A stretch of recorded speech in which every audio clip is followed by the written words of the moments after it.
Hello my lovely little weasels and the people of the internet. I'm someone who loves Kullervo. He is very near and dear to my heart, and I decided to make the strongest build for him. I have utilized every single feature of Warframe and gathered it in one spot to utilize in this one Warframe. Now, is this actually the strongest build?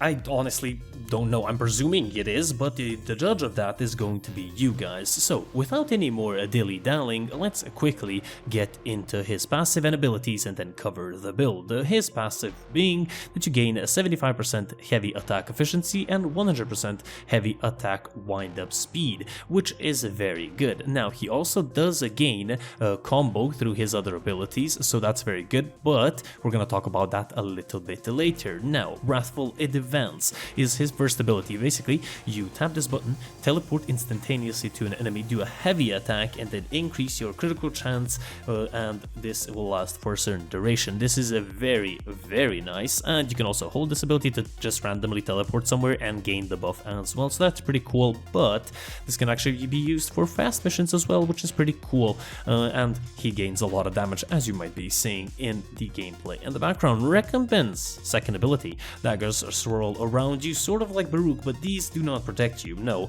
these seek out enemies and then they heal you and give you overguard. If they don't find an enemy, they strike you and you lose health. Now, the good thing is you gain combo per dagger, so that's pretty cool, and you do gain a lot of overguard, which is going to be very good, and that's going to mostly protect you throughout just the gameplay at all times.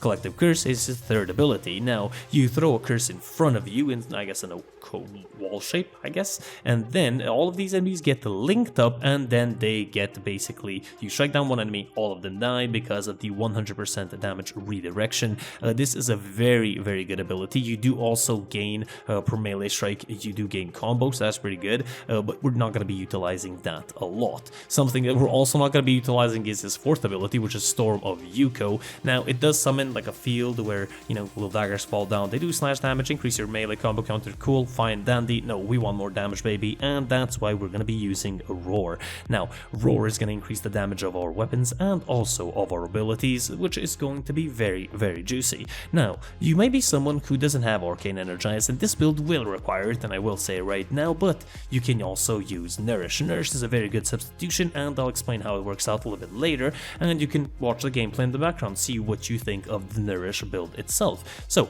we're going to be moving on to the actual build, the biggest damage build, hopefully, in Warframe Kullervo. Yes, this is the build that I have come up with. We have Growing Power, Power Drift, Narrow-Minded, Stretch, Prime Continuity, Umbral Intensify and Vitality, Transient Fortitude, Prime Flow, and Blind Rage. Arcane Fury and Arcane Energize are pretty much a must. Now, if you're using Nourish, throw out Arcane Energize and put in Molt Augmented. Now, you can use Precision Intensify, but I think that the benefits of it are, I guess, worse than using the Umbral combination. So I think that using Umbral Vitality and also Intensify is going to be the better option to go with. Now, we're mainly, as you may be seeing, focusing on just duration, and also power strength. Range is not very necessary because we're not going to be utilizing his third ability a lot, and you can just teleport anywhere to gain the buff from Wrathful Advance. It doesn't really matter.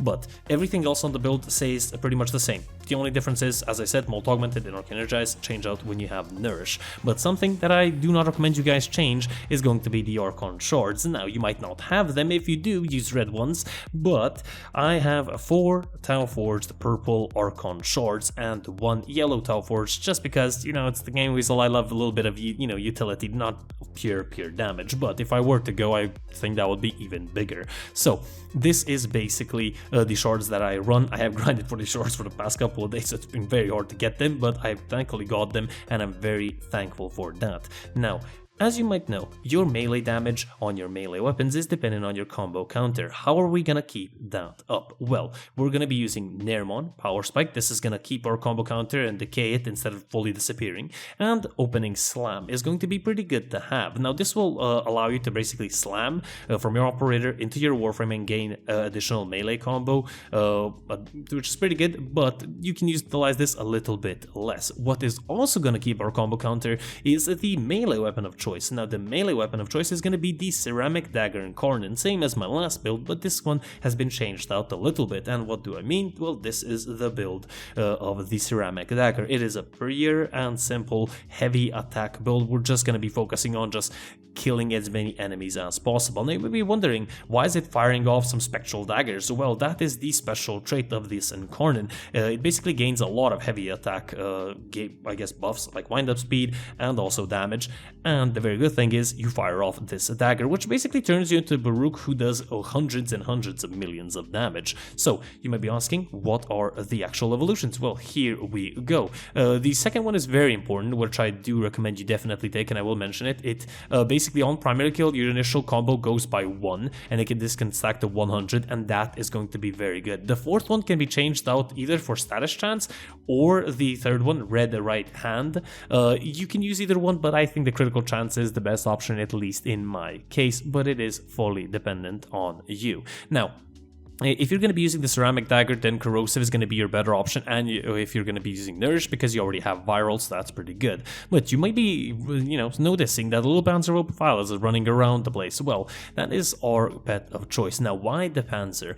We chose the Panzer, first of all, the build. Swipe, we have Tandem Bond. Now, every time your companion melee hits, it increases your combo by 6. This is very, very nice, because the the Panzer Profiler can attack a lot of enemies, and Swipe works perfectly with this, and your combo counter just goes up and up and up. Now, not all the time, but the higher your melee combo counter is, remember, the higher the damage is. We do also have, of course, Synthi Construct, Tenacious Bond for extra additional beautiful critical damage. We have Bite, Viral Quills, Synth Fiber, Prime Pack Leader, Panzer Devolution, and then Fetch. I think the most important things are Tandem Bond, Tenacious Bond, and Bite. Those three I would say are a must-have. Everything else is, slowly grind to it if you don't have it. Now, the primary of choice, because we do want that initial combo from the Ceramic Dagger evolution, is going to be the Torid Incarnon. You can use whatever primary is going to kill a lot of enemies. I love the Torid Incarnon because it gets up to 100 kills incredibly easily. You can use whatever you would like. The Torid build is up on the screen right now. There you go, you can check it out. I think it's a pretty good build, and it is mainly just for everything. It can even do murmur missions, so you don't really have to worry about that either. Now, you can use Nautilus with Hellstrom, with the, the Nourish build, but I wouldn't necessarily recommend it because it doesn't really help out, because you're using, of course, the Ceramic Dagger, which just fires off a dagger that goes infinitely. And by the way, it can headshot, so keep that in mind. And now, let's talk about the build. How are you supposed to play it? First of all, what you're going to do is activate a Roar and then get 100 kills. And then the mayhem can start once your melee combo counter is up, and you can just basically turn into your Incarnon mode with your melee Ceramic Dagger, and that's it. Just fire off at enemies and then activate your first ability, second ability to keep you alive, and then there you go, just destroy everything. And it is pretty much going to be like that. Acolytes appear and disappear literally instantaneously. You look at them, you don't even look at them, they're already gone, so they're not gonna be a worry at all. Can this build go to level 9,999? One day I might actually test it out. I'm pretty sure, I'm 99.9% sure it can go there if you really try to. But that is it. That is the whole video. Hope you guys enjoyed. If you guys did, do leave a like, a comment down below on what you actually think of the build. Is it worth the investment? If not, I already have an idea what the next Warframe is gonna be. And yeah, hope you guys enjoyed. It's been the Gaming Weasel, over and out.